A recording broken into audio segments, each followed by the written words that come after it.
Começa agora um programa que traz tudo sobre o livro mais lido em todos os tempos. Apresentamos O Som do Livro.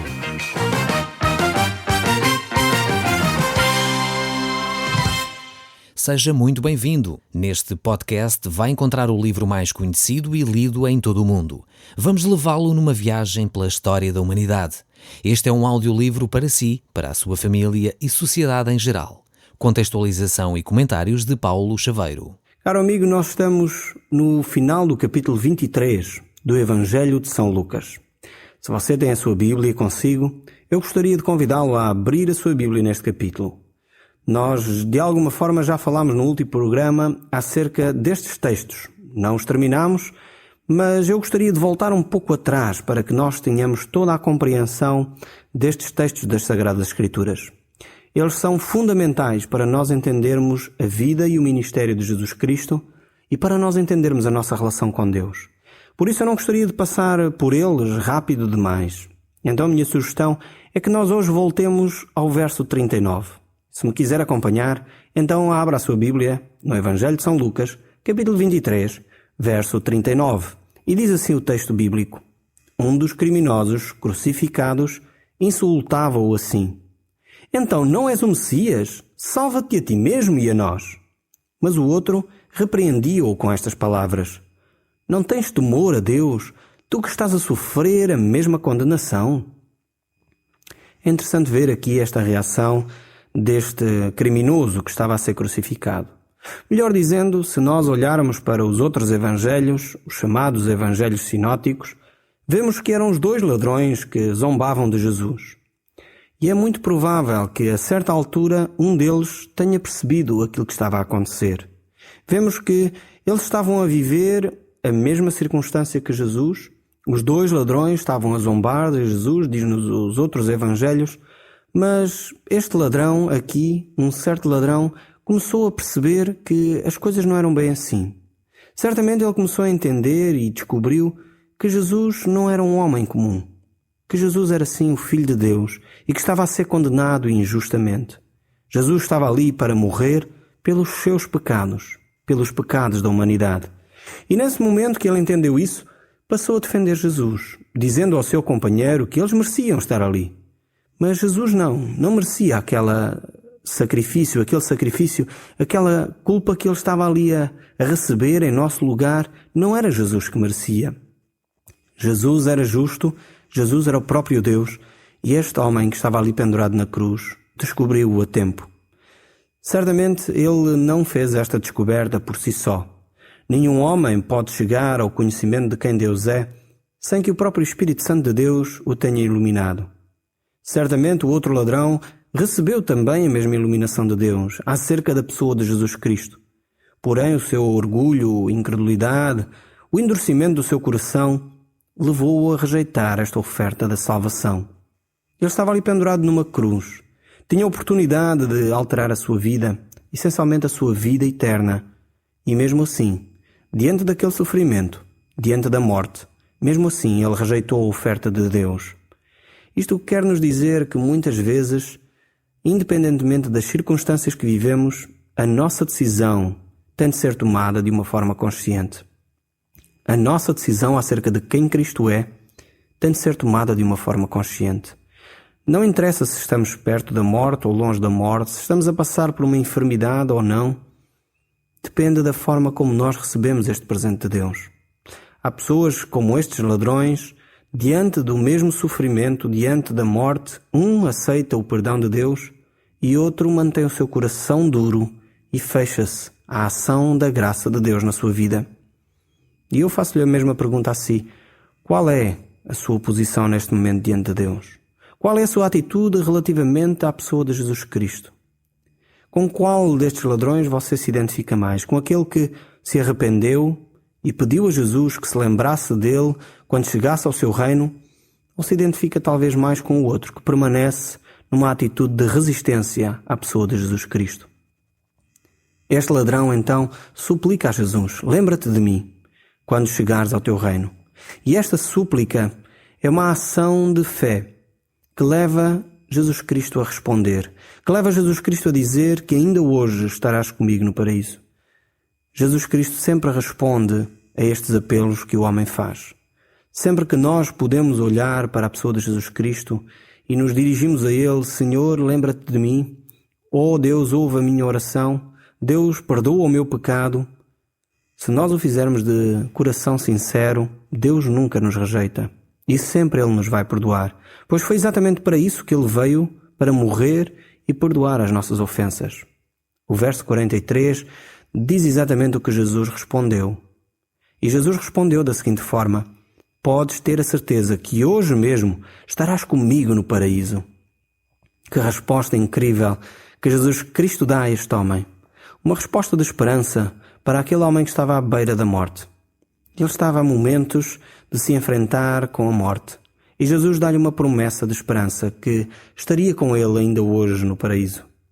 Jesus não responde, olha, vou pensar nisso e respondo mais tarde.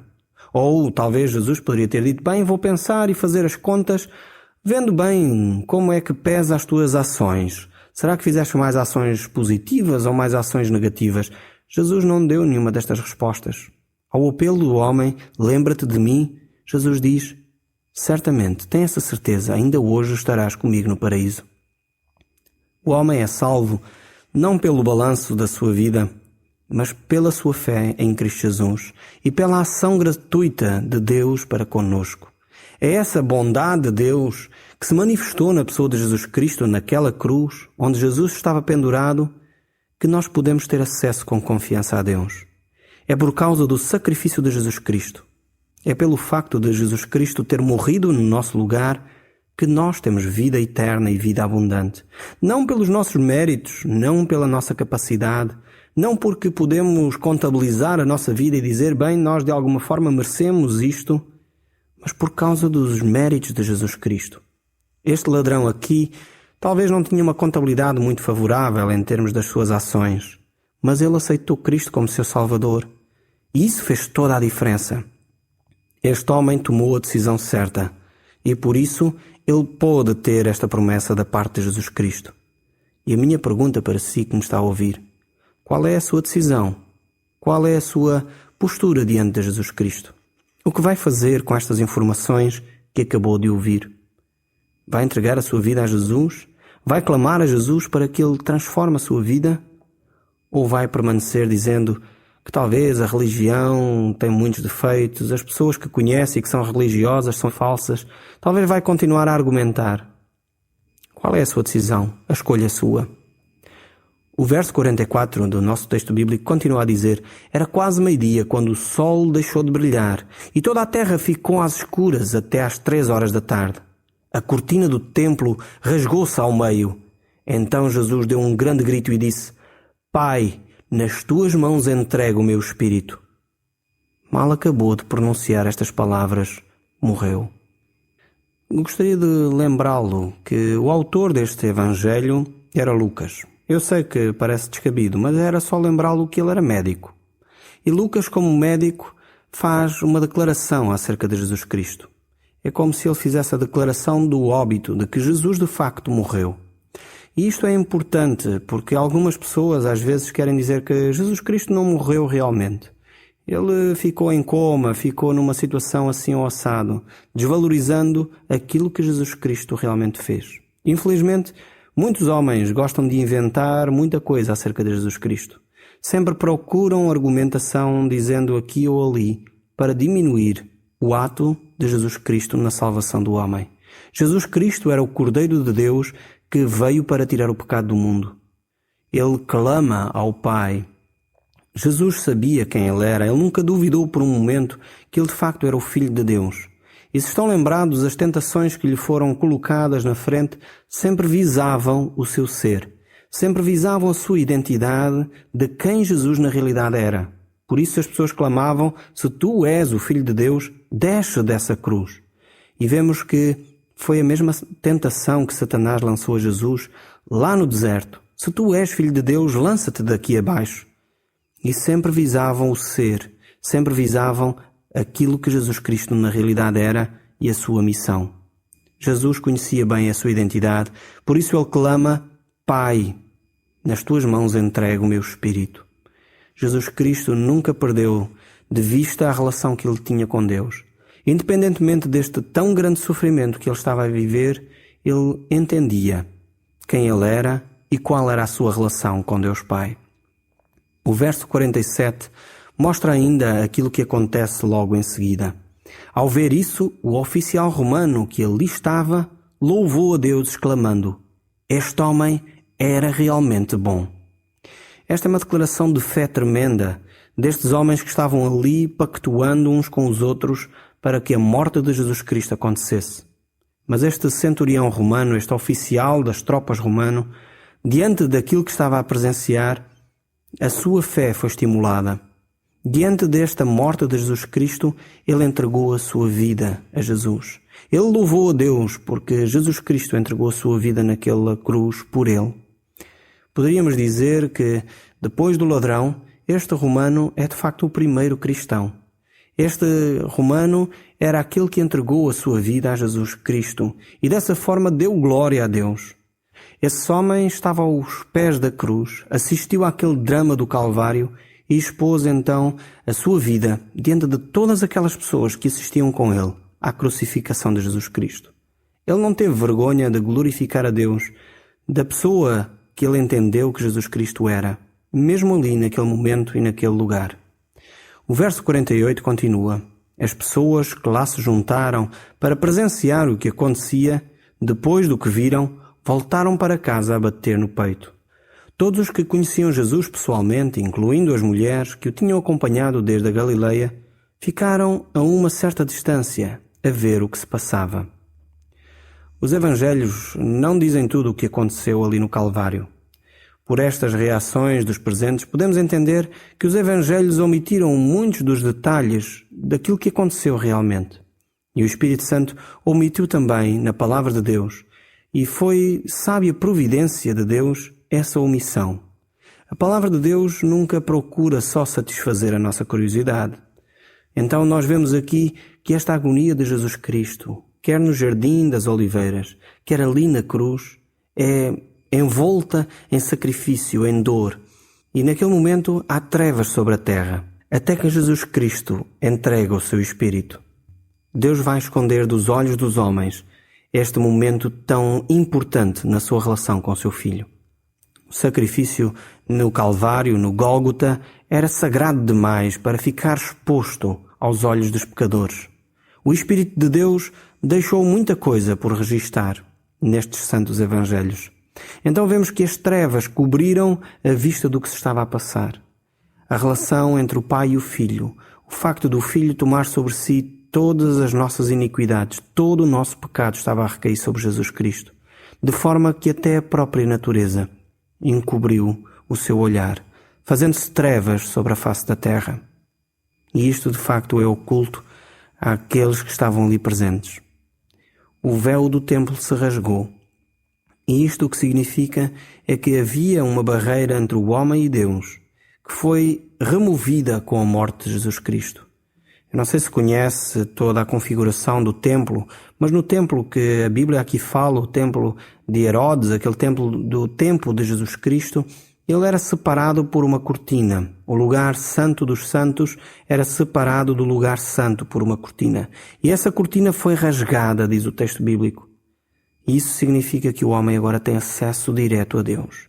Já não mais através do sacrifício de animais, porque os sacerdotes só poderiam entrar uma vez num ano, o sumo sacerdote, naquele lugar santíssimo, uma vez num ano com o sangue de um cordeiro. E no momento em que Jesus morreu, esse lugar tornou-se acessível a cada um de nós, através do sangue de Jesus Cristo. E é um grande milagre que acontece através da morte de Jesus.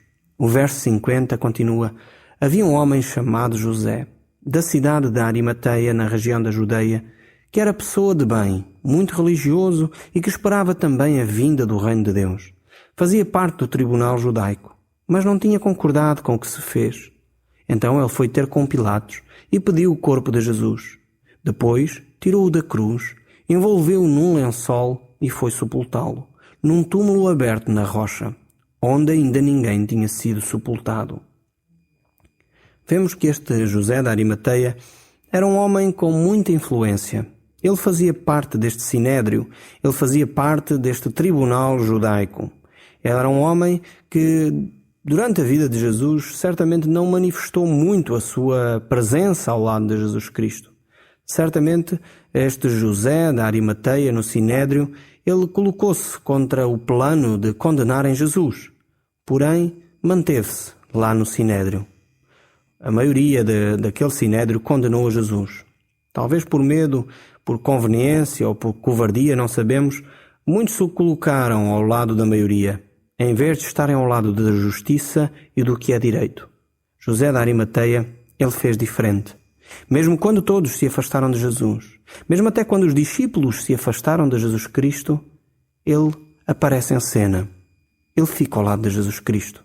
Ele dirige a sua palavra a Pilatos e pede o corpo de Jesus Cristo para sepultá-lo num sepulcro novo, feito exatamente para Jesus. Este homem revela uma grande coragem no momento em que todos os outros dos seguidores de Jesus Cristo haviam fugido. José da Arimateia é criticado muitas vezes por se ter escondido como discípulo de Jesus durante o tempo em que Jesus estava vivo e exercia o seu ministério na terra. Mas realmente a Bíblia nada diz acerca da forma como ele agiu, quer no sinédrio, quer depois deste momento. José da Arimateia realmente manifesta grande coragem, pedindo o corpo de Jesus Cristo. Assim como vemos também Nicodemos, que era um outro importante religioso da época, também se envolve neste momento em que Jesus Cristo foi entregue, morto, crucificado naquele Calvário. Possivelmente, eles eram discípulos de Jesus, mas de uma forma oculta. É verdade que esta situação não era ideal, mas para todos os efeitos, no momento exato, na hora oportuna, eles deram a cara, eles assumiram a sua relação com Deus, eles puderam manifestar, de facto, o seu empenho no seguirem a Deus. Quando todo o outro sinédrio tinha condenado Jesus, estes dois homens, Nicodemos e José da Arimateia, vão e pedem o corpo de Jesus e fazem então o sepultamento. Enquanto todos os outros elementos do sinédrio crucificaram Jesus Cristo, estes dois homens assumem ser discípulos de Jesus e pedem o seu corpo. É verdade que ainda hoje não se sabe ao certo onde fica este sepulcro. Lá em Jerusalém existem duas possibilidades. E por um lado, ainda bem que assim o é. Senão, muito mais romarias e peregrinações se fariam a esse lugar. Infelizmente, nós, seres humanos, por vezes gostamos de deificar as coisas. Ainda bem que não se sabe da cruz de Cristo, não se sabe exatamente qual é o sepulcro de Jesus Cristo, ainda que há identificação, sabemos mais ou menos o lugar, mas ainda bem, porque muitas vezes nós tornamos esses elementos extras e idolatramos esses elementos. Quer o sepulcro, quer a cruz, quer qualquer outro artefacto, muitas vezes nós deificamos esses artefactos e deixamos de adorar realmente a quem se sacrificou, que é Jesus Cristo. O nosso objetivo é adorar Jesus e adorar a Deus, e não os elementos que crucificaram Jesus ou que sepultaram Jesus, ou talvez os lenços que envolveram Jesus. Ainda bem que essas coisas não se conhecem, porque infelizmente às vezes nós idolatramos essas coisas. E isso não é algo que Deus deseje para nós. Nós devemos simplesmente prestar culto a Deus e a nada mais. Só Jesus Cristo realmente está vivo e está à direita de Deus e intercede por nós. E só a Ele devemos dar adoração. O verso 54 diz: Era sexta-feira e estava quase a começar o sábado. As mulheres que tinham vindo com Jesus desde a Galileia foram atrás de José. Viram o túmulo e como o corpo de Jesus lá foi sepultado. Quando voltaram para casa, prepararam os perfumes e os ungüentos para o corpo de Jesus. Mas no sábado descansaram como manda a lei. Estas mulheres queriam ungir o corpo de Jesus, embalsamá-lo. A atitude delas é muito importante, pois revela o amor que elas tinham para com o seu Mestre e Salvador. Porém, melhor fizeram aqueles que o ungiram ainda quando ele estava vivo, como aquela mulher prostituta, aquela mulher que ungiu Jesus ainda em vida.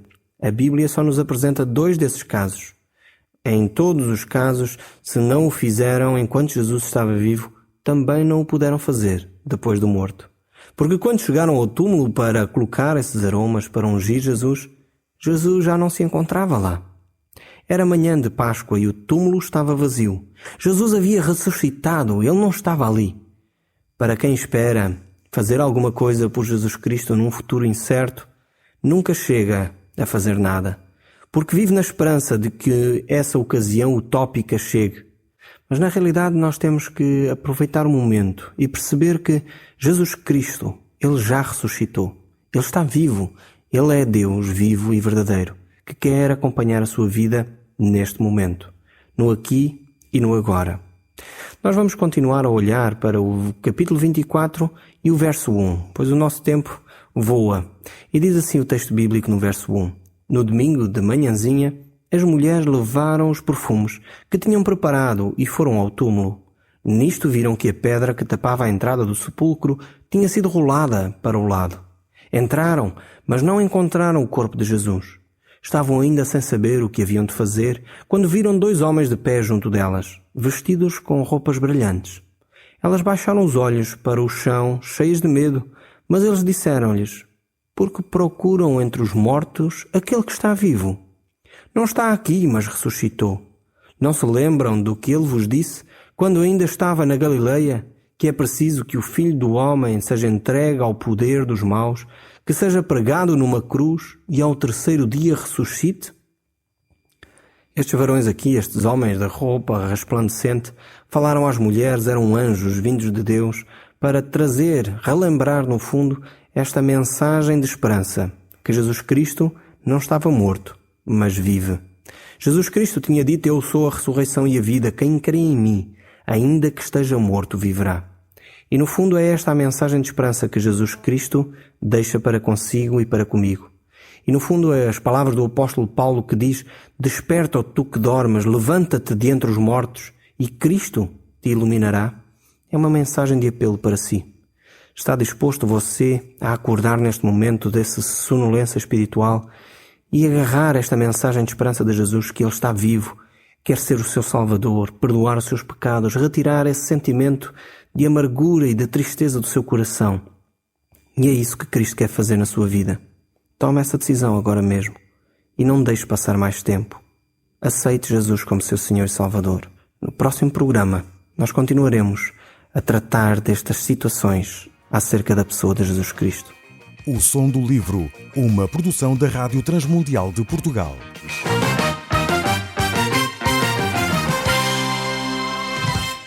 RTM. Conhece todos os nossos programas em rtmportugal.org. Uma produção da Rádio Transmundial de Portugal.